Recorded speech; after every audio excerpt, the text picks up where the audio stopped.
ሰላም ጤና ይስጥልን። የተከበራችሁና የተወደዳችሁ የፕሮግራማችን ታዳሚዎች፣ ስራ ማጣት ሰብአዊነትን የሚፈትን ተስፋን የሚያጨልምና ነገን አስፈሪ የሚያደርግ ከባድ መንገድ ነው። ዛሬ የምናወራው ስለዚሁ መንገድ ነው። ነገር ግን ታሪካችን የሚያበቃው በጨለማው ውስጥ አይደለም። ተስፋን ቆርጠው ሳይቀመጡ የህይወትን ፈተና በትግል ስላሸነፉ ብርቶች ነው። ጉዟችንን በባህር ዳር ከተማ በግሽ አባይ ክፍለ ከተማ አድርገናል። በዚህ ክፍለ ከተማ የስራ ዕድል የተፈጠረላቸው ግለሰቦች በብረታ ብረትና አልሙኒየም የስራ ዘርፍ የተሰማሩ ወጣቶችን አግኝተናል። ስራ ከመጀመራቸው በፊት ህይወታቸው ምን ይመስል ነበር? የለውጥ ቀናቸውስ እንዴት መጣ? አሁን የት ደረሱ? የሚሉትን ጥያቄዎች ይዘን ወደ እነሱ አምርተናል።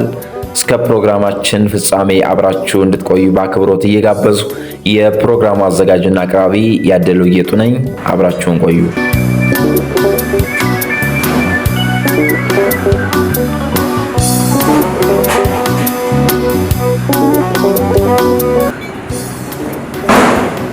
ስሜ ብሩክስ ባለው ይባላል።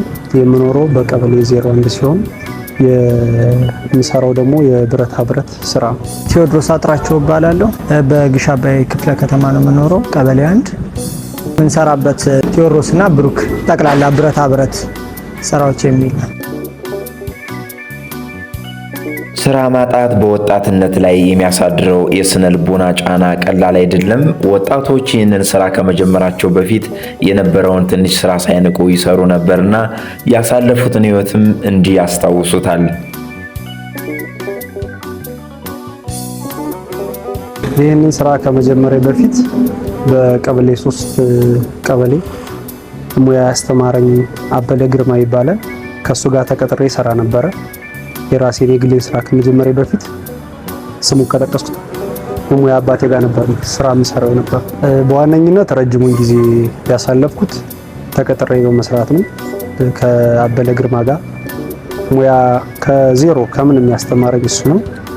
ረጅሙን ጊዜ ያሳለፍኩት ከሱ ጋር በመሆኔ ቀጥታ ከሱ እንደወጣው ከሱ ስራ በማግኛት ሳንቲም በማጠራቀም አንዳንድ እቃዎችን በመግዛት መበይጃም ግራይንደር ከደሞዝ በምትገኘው በመቆጠብ ያችን ገዝተን ቀጥታ ከሱ እንደወጣው የራሴን ስራ ነበር እየተዘዋወርኩ ምሰራ ነበር። ይሄንን ስራ ያገኘሁት እንዳልኩ የቀበሌ 1 ነዋሪ ነኝ።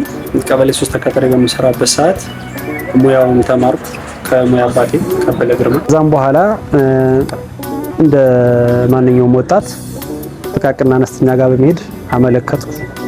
እንዲሁም ከሙያ ወንድሜ ጋር አብረን አመለከትን። ከዛም በኋላ የኛን ጥረት በማየት እንዳልኩ ተቀጥሬ በምንሰራበት ሰዓት ሙያ ይዘናል፣ ትንሽም ብትሆን እቃ ይዘናል። እጃችን አጣጥፈን አልተቀመጥንም። በራችን ጋር ይዘው ቤታችን በር ጋር ትንሽዬ ቦታ ነበረች፣ ግን ቆሻሻ በጣም ይበዛባት ነበር። እዛች ቦታ ጋር ሽንት ቤት ጎን ነች። ያን ቻሌንጅ ተቋቁመን እኔና ወንድሜ ስራ ጀመር። ያ በሚሆንበት ሰዓት ክፍለ ከተማው የኛን አቅም የኛን እንቅስቃሴ መመልከት ማየት ጀመረ። ከዛም በሮል ሞዴል ትሆናላችሁ ተብሎ በማሰብ ጥያቄያችን ተቀበሉንና ቦታ መረጣ ይኬድልን ጀመረ። ከዛም ለኛ ለስራ ይሆናል ተብሎ የታሰበውን ቦታ ተሰጠን። አሁን ይሄም የመሰለ ቦታ ላይ በራሳችን ወጪ ገንብተን ስራ ጀምረናል። ከልጅነቴም ጀምሮ ስራ ላይ ነው የነበርኩኝ።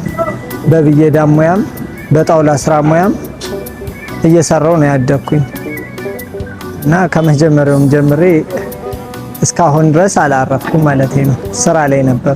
ከተለያዩ የጋራጅ ቤቶች እየተዘዋወርኩ ሰራ ነበረ። ከዛም ደግሞ ከቅጥርም ከወጣው በኋላም ደግሞ በራሴ በግሌ እየተዘዋወርኩ ሰራ ነበረ እና ይሄንን ቦታ ግን መንግስት ከሰጠኝ በኋላ አንድ ቦታ ላይ ስትሆን ቀብድም ለመቀበል ምንም ለመቀበል በሰዎቹም ታማኝነትህም ደግሞ የተሻሻለ ይሆናል እና አንድ ቦታ ላይ ሆነ ስትሰራ በጣም የተሻለ ነገር አለው። ነገር ግን ያ ጨለማ ዘላቂ አልነበረም። እድሉ ፈንጥቆ የስራው በር የተከፈተበት ያ ቀን ለነዚህ ወጣቶች አዲስ የህይወት ምዕራፍ የጀመረበት ነበር። አሁን የሥራ ባለቤት ብቻ አይደሉም፣ የኢኮኖሚ ነፃነትና አዳዲስ ክህሎቶችንም እያገኙ ይገኛሉ። እዚህ ስራ ቦታ ከጀመር ገና አንድ አመታችን ነው።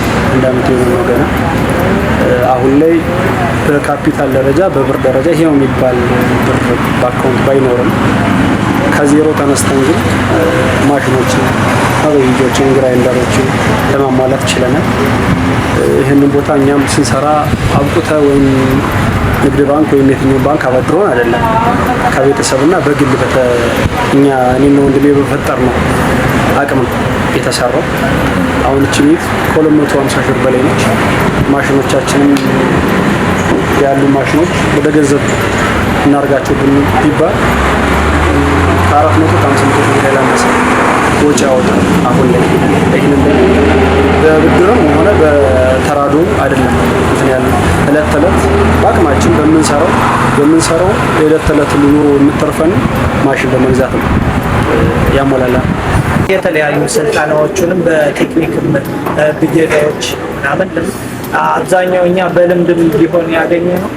አብዛኛውን ጊዜ ደግሞ አስተማሪዎቹንም እያመጣም ስልጠና ለመስጠት ይገኛል።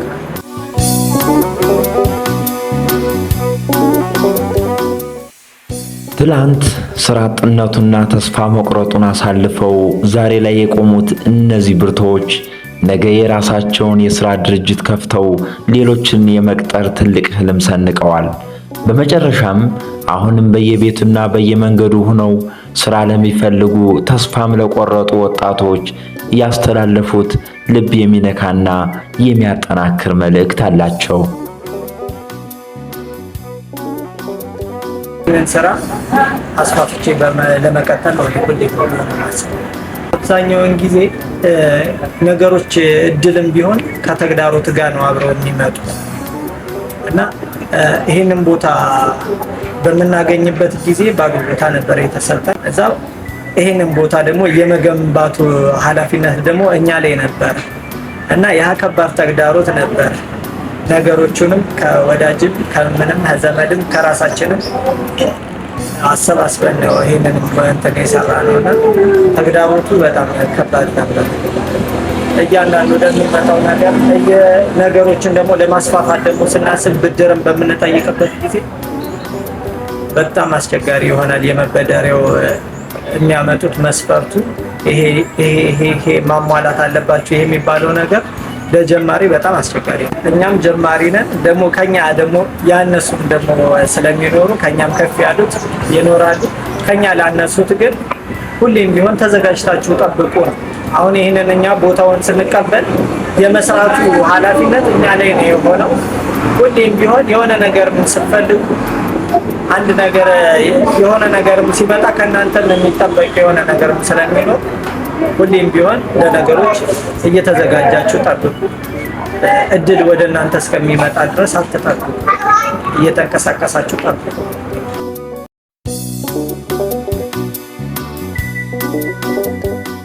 ስራ ላጡ ወጣቶች የማስተላለፈው መልእክት አንደኛ እኛ ያገኘነው እድል እነሱ እንዲያገኙ እመኛለሁ። ሁለተኛ ደግሞ የተሻለ ጥረት የተሻለ ድካም ዋጋ ይከፍላል ብዬ አስባለሁ። ለመናገር እኛ አሁን ስኬት ላይ ደረስን ብዬ አላወራም። ገና ጀማሪዎች ነው። ከዚህ በኋላ ብዙ የሚጠበቅብን ነገር አለ።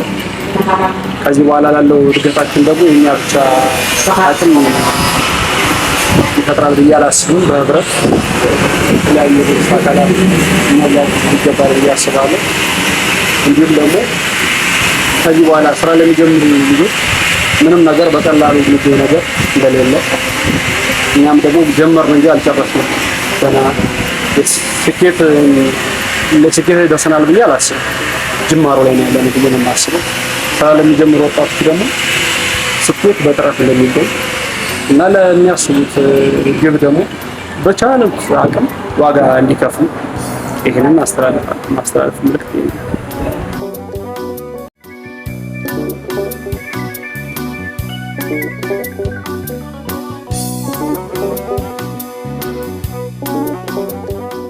የተከበራችሁና የተወደዳችሁ ውድ አድማጭ ተመልካቾቻችን የግሽ አባይ ክፍለ ከተማ የብረታ ብረትና አልሙኒየም ሰራተኞች ታሪክ የሚነግረን አንድ ትልቅ ሀቅ አለ። ውድቀትም ሆነ ስራ ማጣት ጊዜያዊ እንጂ ዘላቂ አይደለም። ትላንት ተስፋ ቆርጠው የነበሩ ወጣቶች ዛሬ ጠንካራ ብረቶችን ቀጥቅጠው ውብ ዕቃዎችን እንደሚሰሩ ሁሉ በትዕግስትና በጥረት ካለፍን የማይቀየር የህይወት ታሪክ የለም። እነዚህን ወጣቶች ያገኘንበት ያነጋገርንበትና ብርታታቸውን ያየንበት ልዩ ፕሮግራማችን በዚህ ይጠናቀቃል። ለቀጣዩ ስራቸው ስኬትን እየተመኘን እናንተም በያላችሁበት የሥራ ተነሳሽነትና ተስፋ እንዳይለያችሁ እንመኛለን።